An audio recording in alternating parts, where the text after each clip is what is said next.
invité est fils de marin de la Royale. Il a un solide goût pour l'histoire, comme le prouve l'ouvrage qu'il vient de rédiger et édité aux éditions Vuibert, 1870, l'humiliante défaite, 1870, la France à l'épreuve de la guerre. Thierry Nélias, bonjour. Bonjour Monsieur Bild. Le 19 juillet dernier, j'ai vu que M. de Romanet, qui est le président, Augustin, qui est le président d'ADP, disait « Mais nul ne se souvient des racines de cette guerre de 1870 et de cette décision funeste. » Et effectivement, comment expliquer que la guerre franco-prussienne de 70 soit la grande méconnue, malgré, il faut bien le dire, des témoignages laissés qui sont nombreux. Un conflit frappé d'oubli. Oui, c'est vrai. En fait, il y a plusieurs causes à ceci. C'est que la première cause, c'est l'humiliant écrasement en fait, de la France en l'espace de 4 semaines. Alors que bon, la France pensait avoir la meilleure armée du monde à ce moment-là. Donc, une première surprise finalement. Ensuite, une occupation du pays pendant 3 ans par l'occupant prussien. Et cette guerre a été immédiatement suivie surtout par la Commune de Paris, qui a un petit peu éclipsé dans l'esprit justement les faits militaires qui s'étaient produits avant, les différents sièges, celui de Paris notamment. Et pendant 45 ans, un esprit de revanche justement pour récupérer l'Alsace-Lorraine, et arrive effectivement la guerre 14-18 qui donne la victoire à nos armes et qui finalement éclipse un petit peu finalement cette défaite humiliante. Donc, il y a vraiment...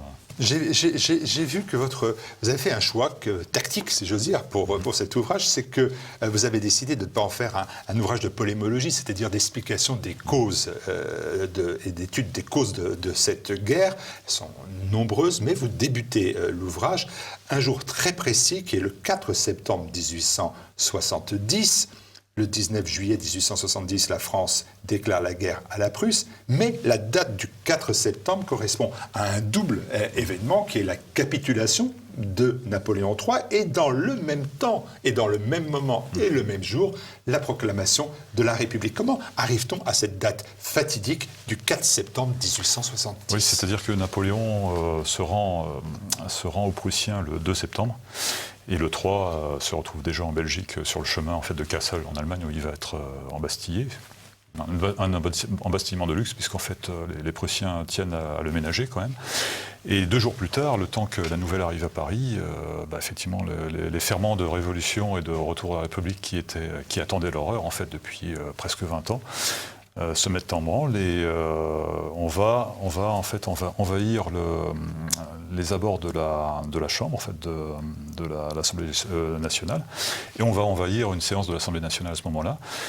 Et Gambetta va faire un discours et va être ensuite porté en triomphe jusqu'à l'hôtel de ville, et on déclare justement la République française à ce moment-là.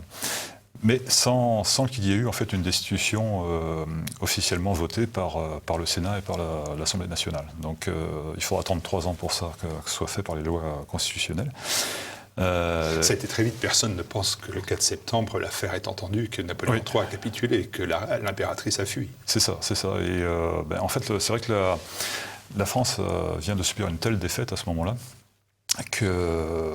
Disons que les forces sont un petit peu en suspens et les républicains qui attendaient ça occupent l'espace libéré et très vite, donc on a un gouvernement provisoire qui est dirigé par Gambetta, dont le président est le général Trochu, en fait, qui était le commandant de la place de Paris à ce moment-là. Donc c'est vrai que les républicains en ont bien profité justement de cette défaite, de cette reddition de Napoléon III, en fait. Alors, dans votre ouvrage, vous faites bien évidemment un rapprochement entre les 2 armées, l'armée de la Prusse, l'armée de la France. Vous dites qu'il y avait une disproportion en nombre de soldats. Et puis, vous ajoutez quelque chose qui me paraît essentiel, c'est la différence de morale des troupes. Oui, c'est-à-dire que la guerre arrive un petit peu comme une surprise, si on peut dire. Puisqu'elle est votée en quelques jours. À ce moment-là, discutée à l'Assemblée entre le 15 et le 16, votée le 16 et déclarée le 19. Et la mobilisation générale arrive à ce moment-là. La France est assez mal préparée à ça, puisque finalement, Napoléon III avait déjà quand même prévu un conflit avec la Prusse. Il y avait déjà pensé en allant chercher l'appui des Italiens et des Autrichiens, mais les Autrichiens et les Italiens, surtout les Autrichiens, en voyant l'état de l'armée française à ce moment-là, s'étaient dit on ne va pas s'embarquer dans une affaire aussi périlleuse. Donc il avait voulu faire voter des crédits aussi pour renforcer l'armée française. Il y avait réussi, mais qu'à moitié finalement. Donc la grosse différence, surtout entre l'armée prussienne et l'armée française, c'est que les réservistes prussiens sont bien mieux entraînés que les réservistes français, qui eux n'ont des sessions d'entraînement que de 2-3 fois l'an, alors que les réservistes prussiens s'entraînent toujours, comment dirais-je, avec les mêmes chefs, avec les mêmes camarades. Ils se connaissent très bien et font souvent des bivouacs ensemble. Donc on a une armée qui se connaît bien, qui a en plus cette fameuse doctrine de laisser quand même une certaine latitude aux chefs d'escadron et d'unité. Ce qui fait que les unités ne sont pas totalement dépendantes des commandements du pouvoir central. Donc ça aussi, ça fait une grande souplesse d'utilisation de l'armée. Donc le choc entre les deux armées va se résumer à ça. C'est-à-dire qu'on va toujours avoir l'impression, dans les premières batailles du mois d'août, que les Prussiens sont 2 fois plus nombreux. Ce qui est un peu vrai d'ailleurs, puisque... Motif aussi, la France sort d'une défaite, et celle qu'elle a eue au Mexique. Oui. C'est pas le cas de la Prusse. Oui, non, la Prusse, face à l'Autriche. Il y a eu la Prusse a été victorieuse contre les Danois une première fois. Elle a agrandi un petit peu son domaine à cette occasion. Et elle a surtout été victorieuse contre l'Autriche en 1966, donc surtout avec la fameuse bataille de Sadowa, qui a été un petit peu une déflagration en Europe parce que tous les observateurs bien introduits pouvaient se rendre compte que la Prusse était vraiment la puissance montante et une puissance vraiment très dangereuse. D'ailleurs, Napoléon III s'en est aperçu et Edgar Quinet, notamment, a écrit un livre sur la France et l'Allemagne. Même le général Trochu a écrit aussi un livre justement sur l'état de l'armée française en 1967, peu de temps après ça. Donc vraiment, l'armée prussienne est aguerrie à ce moment-là. Alors, on a une armée allemande unifiée autour de la Prusse, avec un personnage qui est important pour la Prusse, c'est son roi, Guillaume, et qui va tenir l'empereur de la main unifiée. Face à cela, un autre empereur, lui qui est pas à venir, mais qui est empereur depuis bien longtemps, et qui est dans une situation à la fois vieillissante. Et vous le dites, au mois d'août, quand il est à Châlons, il est moqué par les troupes. Oui, c'est-à-dire que quand il revient au camp de Châlons, l'armée française déjà subit les premières défaites sur la frontière alsacienne, notamment à Wissembourg, à Reichshoffen, à Forbach. Et ce moment-là coïncide avec les premiers apports de troupes de mobiles, et notamment dans ces mobiles de la Seine, notamment, on retrouve Paul Déroulède qui justement témoigne là-dessus et qui explique que finalement la troupe commençait à houspiller un petit peu ses officiers et voire jusqu'à se moquer en fait de leur empereur, parce que ils se rendaient compte que la situation devenait anarchique et surtout qu'ils n'avaient rien pour être accueillis correctement au niveau de l'armement, au niveau de l'organisation. Donc ce qui avait dû d'ailleurs les surprendre énormément en fait ces mobiles. Capitulation de l'empereur, il le fait à Sedan, bien sûr. Il le fait auprès du roi de Prusse, son frère. Ouais, son frère, suivant la vieille tradition de justement. Donc il s'écrit mon frère. Voilà, c'est ça. La chose est courtoise, assez froide, somme toute. Oui. Alors le roi de Prusse pose la question d'ailleurs à Napoléon III en disant mais qu'est-ce qui vous a pris de vous lancer dans cette affaire donc il y a une sorte il le sermonne un petit peu si on peut dire. Froide également dans le fait que Napoléon III va se retrouver au château de Bellevue, justement là où il va signifier sa reddition à Guillaume Ier. Et il va ensuite attendre dans une chambre et entendre les décorations des principaux officiers dans la cour du château, justement. Donc c'est vrai qu'il n'y a pas tellement d'empathie pour cet empereur déchu, finalement. Une guerre aussi, qui est une guerre de transformation. Par exemple, c'est la disparition, la fin, malgré la une de l'ouvrage, c'est la fin de la cavalerie dans la réalité. Oui, comme unité véritablement de choc, et notamment surtout la fin des fameux régiments de choc qui sont les cuirassiers, puisque les cuirassiers, tant côté français que côté allemand, vont subir des pertes immenses, notamment à Reichshoffen pour les Français, où les cuirassiers vont se sacrifier littéralement pour permettre le repli des troupes françaises qui viennent d'être battues, de l'infanterie. Et ensuite à Gravelotte notamment, où un général prussien, au mépris des ordres justement de Moltke, va vouloir charger les Français qui étaient bien positionnés sur la colline de Gravelotte, grâce à leurs mitrailleuses et leurs chasse-peaux qui étaient des excellents fusils, en fait les meilleurs fusils du moment.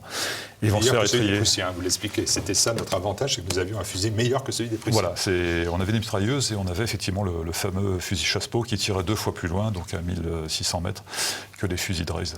Donc les cuirassiers allemands vont se faire étrier aussi à ce moment-là.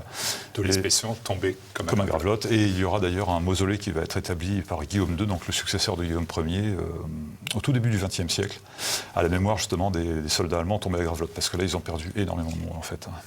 Alors, bien évidemment, le roi de Prusse, Guillaume Wilhelm, reçoit la capitulation à Sedan, mais la chose surprenante, ou pas, c'est pas la fin de la guerre pour autant, loin de là, puisqu'elle va se poursuivre jusqu'en janvier 1871.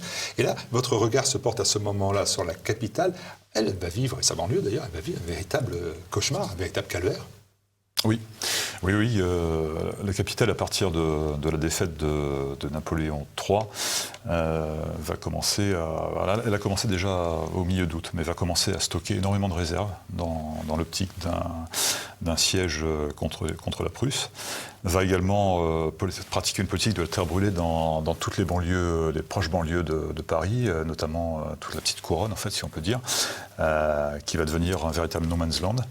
Va également brûler toutes les forêts autour de Paris, en fait, la forêt de Saint-Germain, la forêt de Montmorency, les bois de Meudon aussi, je crois, pour justement que l'ennemi ne puisse pas trouver des ressources pour tenir le siège lui aussi. Donc ça va vraiment transformer totalement le regard des Parisiens à ce moment-là.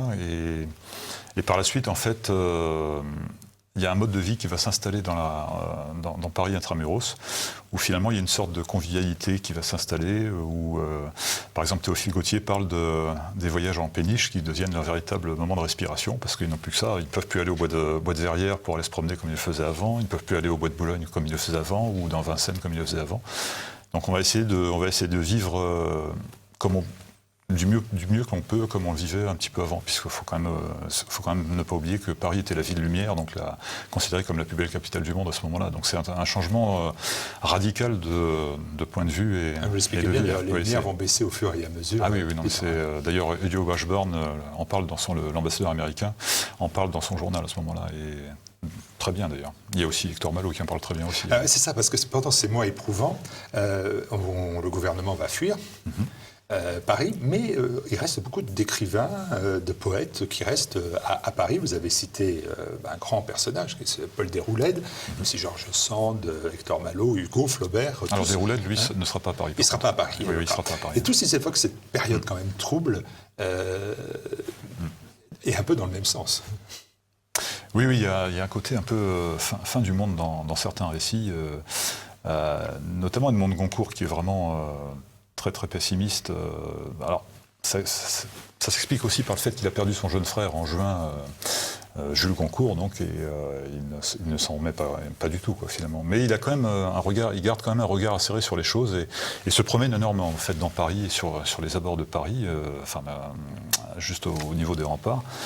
Et donc là, il livre vraiment des témoignages très intéressants sur la vie littéraire qui, malgré tout, tente de continuer dans Paris, dans les cafés, puisque les cafés sont toujours ouverts, ou alors pendant les grands rassemblements populaires, ou comme l'épisode aussi du départ de Gambetta en ballon pour fuir Paris au mois d'octobre. Donc son témoignage est très intéressant. Il y a Théophile Gautier dont je parlais justement. Il y a aussi la femme d'Edgar Quinet, Hermione Quinet, qui franche républicaine, exactement comme son mari, donc qui est vraiment très intéressant à lire aussi à ce moment-là. Il y a, j'en oublie sûrement, et il y a aussi quelques correspondants étrangers comme Henri Dupré-Labouchère, qui est un journaliste anglais qui envoie régulièrement par ballon donc ses commentaires au jour le jour à Londres. Donc, on voit cette ville qui bouillonne, qui continue à avoir un peu les mêmes façon de vivre qu'elle a eue en 1830 lors de la chute de Charles X, mais qu'elle aura aussi en 1939 lors de l'arrivée de la guerre et des premiers mois de la guerre. Est-ce qu'elle a sa propre vie ou est-ce que toute la France vit au rythme de la capitale ? Non, non, justement, la France ne vit pas au rythme de la capitale parce que le reste de la France, notamment, subit enfin le reste de la France. En gros, l'avancée maximum des Prussiens représente peut-être un quart du territoire, à peu près, hein, on va dire un grand quart nord-nord-est. Et il y a beaucoup de villes et villages qui sont occupés par les Prussiens. Alors l'occupation n'est pas très puissante en fait, hein, pas comme en 40 où véritablement tous les points névralgiques étaient occupés. Les Prussiens peuvent arriver à un endroit, y rester 2 semaines, repartir, revenir un mois plus tard. Donc c'est pas si concentré que ça. Mais par contre, il y a toujours le risque des représailles à la suite d'opérations de francs-tireurs. Donc les problématiques ne sont pas les mêmes. Entre un Paris qui est vraiment cadenassé, verrouillé, et qui vit en autarcie, et des provinces qui sont occupées, donc qui doivent traiter avec l'occupant, et tout le reste de la France qui, elle, par contre, recrute à tour de bras pour faire venir des mobiles pour aller combattre, notamment l'armée de la Loire, l'armée du Nord, l'armée plus tard de l'Est. Parce que pendant toute la présence allemande, ils vont subir à la fois une pression de résistance, une vraie résistance, et aussi une résistance civile, si j'ose dire, les francs-tireurs qui vont les surprendre d'ailleurs. Qui vont les surprendre et qui va créer en fait un sentiment d'insécurité permanent. D'où leur réaction violente, justement, quand ils se rendent compte que des francs-tireurs sont aidés par les populations. Là, on a des exécutions sommaires, un petit peu comme les représailles qu'on a connues pendant la Seconde Guerre mondiale, et même, je crois, aussi pendant la Première aussi. Il y a eu des exactions de ce côté-là, quoi. Donc, on retrouve des points communs, en fait, des lignes... Les lignes directrices, c'est ça qui est intéressant. Cette guerre est vraiment au cœur. Oui, notamment les réfugiés. Je ne parle même pas des réfugiés aussi, cet épisode-là, en fait... qui notamment, en fait, on retrouve un peu les réfugiés à l'ancienne mode et à la nouvelle mode. C'est-à-dire que les réfugiés, pour moitié, vont aller se réfugier dans les villes qui sont fortifiées. Donc un état d'esprit un peu médiéval, si on peut dire, c'est-à-dire les paysans rentrent dans le château du Seigneur, le Seigneur va les défendre. Et par contre, des grands mouvements de population, de paysans notamment, qui fuient l'Est et arrivent jusqu'en région parisienne et en Normandie, pensant trouver justement... un point de chute, et parfois sont obligés de repartir parce qu'ils s'aperçoivent que les Prussiens sont déjà là en train de les attendre et qu'ils n'auront pas d'espoir par rapport à ça. Donc, et les départs dans les gares aussi, bien sûr. Je reviens à Paris. Paris va être bombardé, Paris va être encerclé, Paris va être étouffé, martyrisé. Oui, on pense à d'autres paroles. Oui, alors le bombardement intervient très tard en fait. Il intervient à partir du 5 janvier parce que les Prussiens devaient acheminer leurs grosses pièces de bombardement tout autour de Paris, et ils n'avaient pas pu le faire au début parce que les soldats français avaient saboté beaucoup de voies ferrées, de tunnels, des choses comme ça. Et à partir du moment où le bombardement intervient, les Prussiens pensent forcer la décision. Mais au début, les Parisiens sont assez surpris par ce bombardement, ils sont même très curieux, ils vont voir en fait les résultats. Alors ça touche d'abord les arrondissements du sud-ouest de Paris, et ça gagnera progressivement jusqu'à la Seine et à la Notre-Dame de Paris, mais ça restera quand même assez limité. Et par contre, ce qui forcera la décision, c'est surtout la famine en fait, parce que le gouvernement donc, qui est mené par Jules Favre à Paris craint énormément d'émeutes populaires, qui ont déjà eu lieu au mois d'octobre, fin octobre, et qui avaient déjà tenté de commencer au mois d'août. Donc il sent quand même que si jamais la population est affamée, là ça va être véritablement l'insurrection, et là la République dans Paris est finie, quoi. Il n'y a pas de... Donc effectivement, mais le bombardement ajoute un petit peu à cette ambiance-là, au mois de janvier. Oui. Il faut lire l'ouvrage, mais il y a aussi dans ce livre un général américain, Sheridan, envoyé à la demande du président Grant. Sheridan est une personnalité alors controversée. Moi je pensais au départ que c'est un personnage romanesque du livre. En fait il a bien existé, il est un peu pro-allemand. Oui, il est pro-allemand, c'est-à-dire que... un petit peu comme le sont tous les gens de sa génération, comme Sherman, comme Ulysse Grant, qui ont vu en fait que Napoléon III avait voulu couper l'influence américaine au sud du continent, notamment au Mexique et au Texas. Donc ils avaient conservé en fait une dent contre l'empereur français, et d'ailleurs avaient bien travaillé pour son éviction du Mexique. Donc à partir de là, ils ont préféré prendre le parti des Prussiens.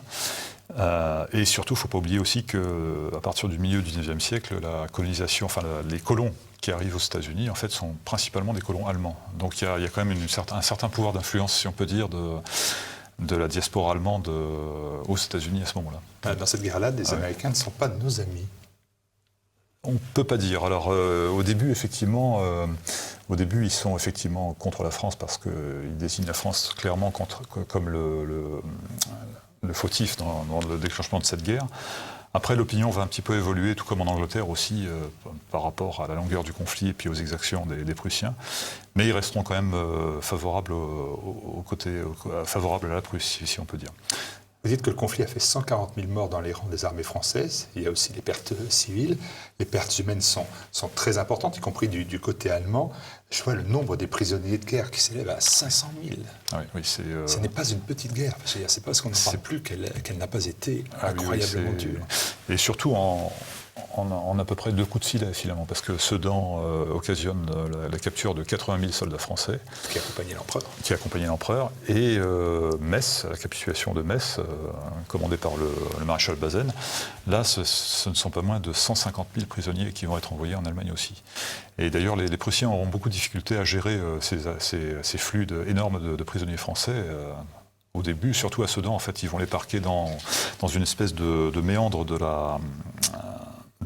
la Meuse qui s'appelle la presqu'île d'Ige. Et pendant à peu près une dizaine de jours, les conditions sanitaires seront absolument déplorables au sein de ce...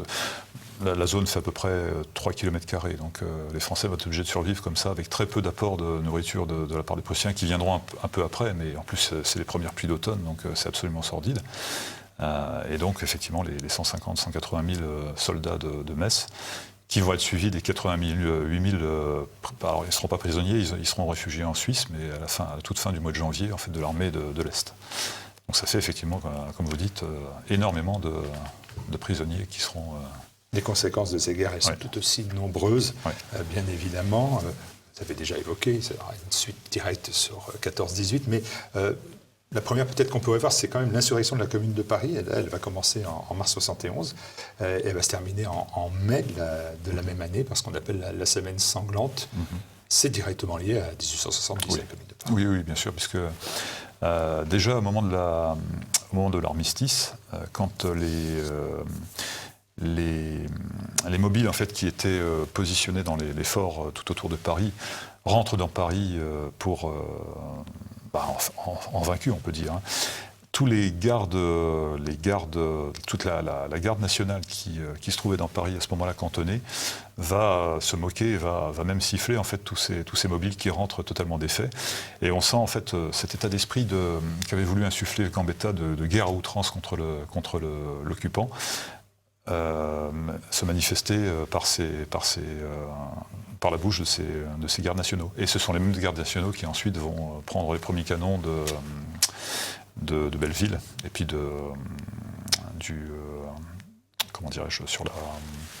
autour de l'église de Montmartre, c'est ça, Montmartre. De là va partir justement l'insurrection de la Commune. Donc finalement les ferments de Commune étaient déjà là depuis, on va dire, depuis le mois d'août 70, mais surtout depuis janvier en fait. Autre conséquence, bien évidemment, on l'a dit, c'est la chute de l'Empire, le retour de la République, mais il y a aussi l'achèvement de l'unité italienne, il y a évidemment l'unification allemande, avec un Guillaume, roi de Prusse, qui se fait empereur des Allemands, de l'Allemagne. Oui, justement, la distinction. La distinction est compliquée. Oui. À Versailles, dans la Galerie des Glaces. À Versailles. Oui, c'est pour ça que c'est aussi un des éléments qui a fait titrer le livre sur l'humiliante défaite. C'est que la Galerie des Glaces de Louis XIV, c'est quand même le symbole des symboles. C'est-à-dire que c'est Louis XIV qui prenait un petit peu l'Allemagne pour son jardin, sa cour comment dirais-je, les États tampons en fait par rapport aux invasions des Autrichiens, et l'intérêt de Louis XIV et des successeurs des autres rois français, c'est justement d'avoir une Allemagne divisée en plusieurs dominions, plusieurs duchés ou royaumes, de façon à ce que ce ne soit pas un danger pour la France. Et Guillaume Ier en fait est couronné empereur juste sous le tableau de Lebrun du passage de Louis XIV passant le Rhin pour aller tasser un petit peu le Palatinat et la Westphalie. Donc c'est vraiment hautement symbolique, quoi. Il y a un tableau qui reste, bien évidemment. On voit Guillaume Ier avec tous ses généraux, avec toutes les parties de ce qui va être l'Allemagne. La grande diversité de ce qu'est l'Allemagne. Les princes qui sont là, dans cette galerie des glaces, en hauteur. Et bien évidemment, c'est une revanche qu'il prend et qui va annoncer une autre revanche, celle de 14-18. Oui, la revanche que d'ailleurs Paul Déroulède mettra en avant dans tous ses écrits. Et tous les livres qu'il va écrire justement seront dans cet esprit justement de revanche de reprise de l'Alsace-Lorraine et de revanche contre l'Allemagne. Il sonnera le clairon jusqu'à sa mort. Ouais.